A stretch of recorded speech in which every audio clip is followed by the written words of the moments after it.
Saya Violin Tristania Putri Effendi, kelas A1 dari Fakultas Hukum Universitas Islam Kadiri, akan menjelaskan materi tentang apa itu prinsip-prinsip hak asasi manusia.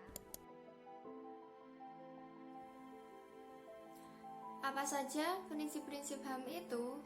Yang pertama, bersifat universal. Beberapa moral dan nilai-nilai etik tersebar di seluruh dunia, negara, dan masyarakat seluruh dunia seharusnya memahami dan menjunjung tinggi hal ini. Universalitas hak berarti bahwa hak tidak dapat berubah atau hak tidak dapat dialami dengan cara yang sama oleh semua orang. Yang kedua yaitu martabat manusia. Hak asasi merupakan hak yang melekat dan dimiliki setiap manusia di dunia.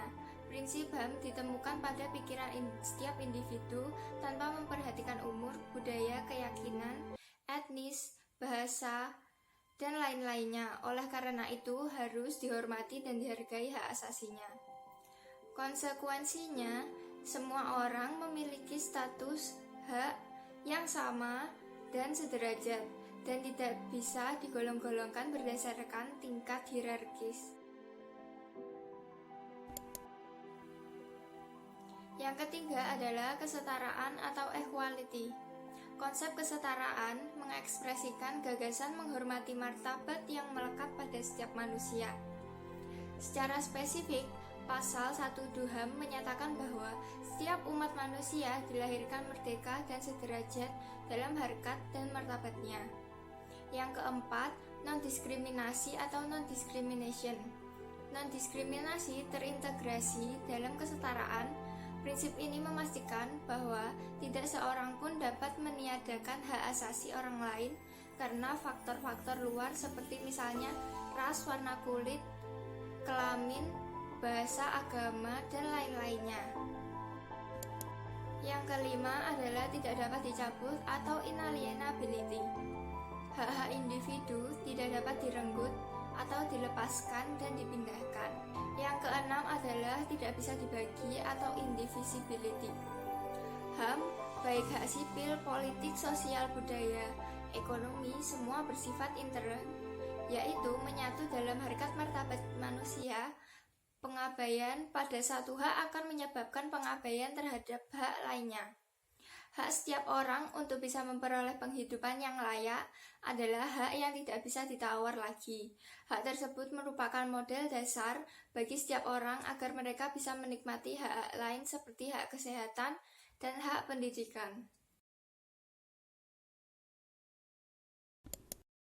Yang ketujuh adalah saling berkaitan dan bergantung. Pemenuhan dari satu hak seringkali bergantung kepada pemenuhan hak lainnya, baik secara keseluruhan maupun sebagian. Contohnya, dalam situasi tertentu, hak atas pendidikan atau hak atas informasi adalah saling bergantung satu sama lain. Oleh karena itu, pelanggaran HAM saling bertalian, hilangnya satu hak mengurangi hak lainnya. Yang kedelapan adalah tanggung jawab negara atau state responsibility. Negara dan para pemangku kewajiban lainnya bertanggung jawab untuk menaati hak asasi. Dalam hal ini, mereka harus tunduk pada norma-norma hukum dan standar yang tercantum dalam instrumen-instrumen HAM. Yang selanjutnya kita akan membahas contoh-contoh prinsip hak asasi manusia yang ada di atas tadi. Yang pertama, contoh hak asasi manusia bersifat universal. Di seluruh negara di dunia, setiap warga negara dijamin haknya oleh negaranya untuk mendapat perlindungan dan pelayanan dari pemerintah. Kedua adalah contoh prinsip HAM, martabat manusia atau human dignity. Pada saat musyawarah, kita menghargai pendapat orang lain dan memberikan kesempatan untuk menyampaikan pemikirannya dan membuat keputusan yang mengutamakan kepentingan bersama. Yang ketiga adalah contoh prinsip HAM, kesetaraan atau equality. Ada pada pasal 27 ayat 1 di dalam Undang-Undang Dasar 1945. Segala warga negara bersamaan kedudukannya di dalam hukum dan pemerintahan yang wajib menjunjung hukum dan pemerintahan itu dengan tidak ada kecualinya. Yang keempat adalah contoh prinsip HAM non-diskriminasi. Ketika kita bergaul dengan teman berbeda agama, misalnya ketika kita berbeda pendapat tentang keyakinan kita, janganlah saling mengolok, tapi saling memahami. Yang kelima adalah contoh prinsip HAM yang tidak dapat dicabut atau inalienability, yaitu hak untuk hidup, hak untuk berpendapat, hak untuk pendidikan, hak untuk memperoleh keadilan, dan hak atas kebebasan pribadi. Yang keenam, contoh prinsip HAM yang tidak bisa dibagi atau indivisibility, yaitu hak sipil, hak politik, atau hak ekonomi, sosial, dan budaya. Yang ketujuh adalah contoh prinsip HAM saling berkaitan dan bergantung. HAM berkaitan dengan Pancasila dari sila pertama sampai sila kelima.